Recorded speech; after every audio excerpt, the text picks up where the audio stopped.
Hello, welcome. Today we're going to be talking about travel and sleep. And I invited a mom in this group, in the ABCs of Sleep Facebook group. Her name is Chelsea Yu, and she, like you, took the ABCs of Sleep. And she is a big traveler. Her and her family travel a lot. She has a little girl, Ellie, who right now is 16 months old, and she has taken the principles from the Taking Cara Babies travel blog and the principles in her booklet, along with a phone consult, and she has taken all of this and learned how to travel with her daughter, Ellie. And so I thought, instead of me explaining it, I want you to hear from her, because she has become quite the little travel mama with Ellie. And so I want you to hear her heart and kind of how she's doing this practically, and maybe take some things that she is sharing and kind of see how to do it. I think you'll find it really helpful. Okay, Chelsea, here's your first question. It sounds so official. Here's your first question. How do you prep in terms of baby sleep for travel? So the first time that we traveled after doing the ABC's program, so we'd completed the 14 nights and gotten through that first month, we prepped by reading the Taking Care Babies travel blog post, and we had a conversation with Cara to help make a plan that would work for our baby and for us. We keep our daughter on her regular routine until we land somewhere. So if we're flying somewhere with a significant time change, we keep her normal routine even on the plane. When we land, we start transitioning to the new time zone.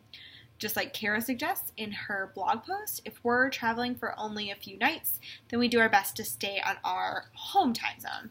I would estimate that when we travel further away, for example, we went to Asia a couple of months ago, it takes closer to a week, maybe a little bit longer, to adjust to the time zone differences. When we have those big time changes, we start the first day we land on the new time zone. So right when we get off the plane, we start that new time zone. The first few days, we might do longer naps, 2.5, 3 hours, a little bit longer. My daughter's 16 months now, so that gives you an idea. Or we might shorten wake times as she needs them. Each day, we try to extend those wake times and shorten those naps to their typical length. Because we are jet lagged too as parents, this usually is nice for us, because then we get a little nap in that first day for us as well. It's great. In terms of what we bring on the plane to help her sleep, we tend to have Ellie on our lap when we travel.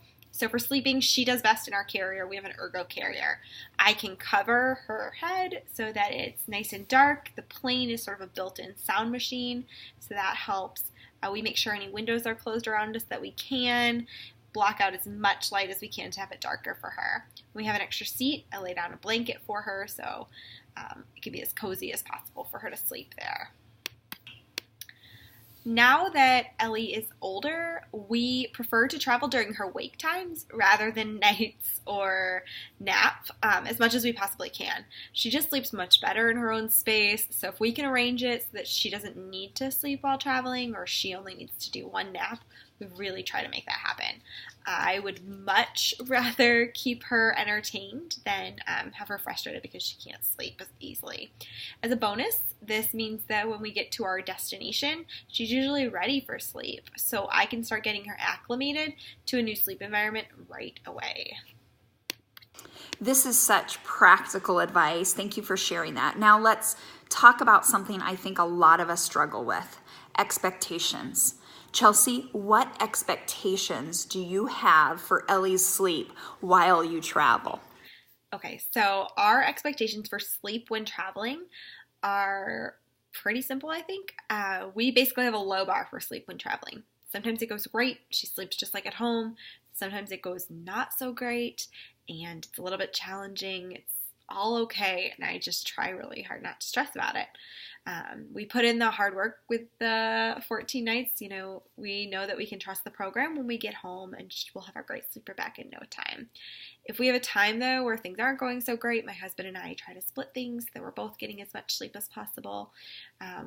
Some things that help us are once we get to our destination, especially when she was on multiple naps, we try to have at least one nap at whatever the home location is that day, so she gets at least one good nap in.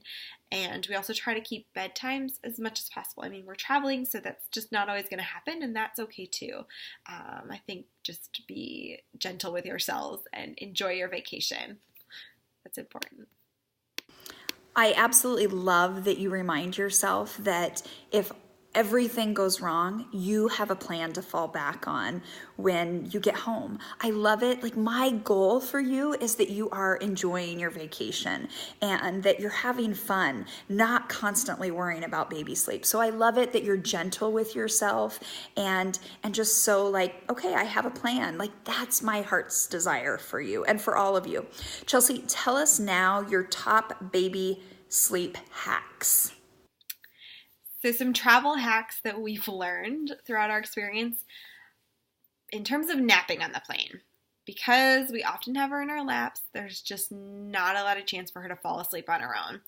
We help her out by always doing our same bedtime routine. So our routine happens to be books, then we nurse, then we sing, turn on the sound machine, turn off the lights, sing Twinkle Twinkle. So whatever version I can do on the plane of that, it just seems to help prime her brain. And I usually have her in our front carrier, and once it's dark and we've done our Twinkle Twinkle Little Star, she's usually asleep in just a few minutes. We travel, we bring as much comfort from home as we can. So the sound machine, crib sheet if we're using a crib from somewhere else, our pack and play with our sheet if we're not, books, some bath things, blackout curtains. I've considered putting black construction paper in our bag.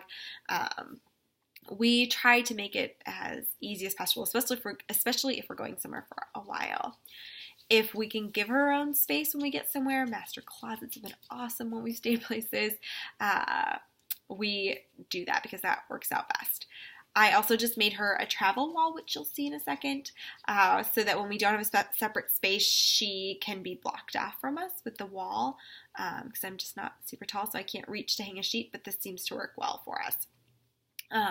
We've used it once so far. It was a little tricky because her crib was maybe less than an arm's distance away, so it's not ideal, but we're looking forward to using it in hotels and other places. All right, so let me just show you this travel wall that we built. So it's just made out of PVC pipe and blackout curtains. It was pretty inexpensive to do. There's something similar you can buy on Amazon though for much more. So if we were sleeping in a room the same with her in a bed, we would just pop up this wall and she would be on the other side of it. So just put it far enough away that she can't grab it. It's pretty sturdy. She's got her own space. We'd be over here. She can see us. All right, so let me show you some of the stuff we use for travel that makes it easier. So we use the Grow Anywhere blind to help block windows. I'm also considering throwing some black construction paper in my bag just so that we have an extra help once in a while. We use a video baby monitor so I can see what she's doing. We use this sound machine. This thing is amazing. It is way louder than our sound machine at home, which is often what we need when we're traveling. We often need it to be super loud to help. Chelsea, I love that wall. I'm sure if you're watching this video, you're gonna wanna know, like, okay, how did she build it? What are the details? We're gonna post all the details of that below, okay, in your comments. So be sure to check that out. Okay, Chelsea, one last question. What do you do when you get home from all your travel? What do you do to get back on track? Share your secrets. When we return from travel, we start right back away with the ABC plan once we're home. We stay consistent and committed to it, and she's usually back to being a great sleeper in just a few nights. Chelsea, thank you so much for letting me interview you and just learn from all your experience. I love how you took the principles, the Taking Cara Babies principles, and applied them. Parents, if you're watching this, here's what I hope you learned. Traveling with a baby is possible.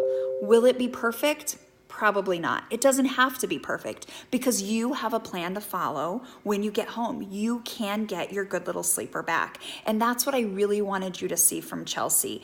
Kind of to wrap this up, we want to leave you with this.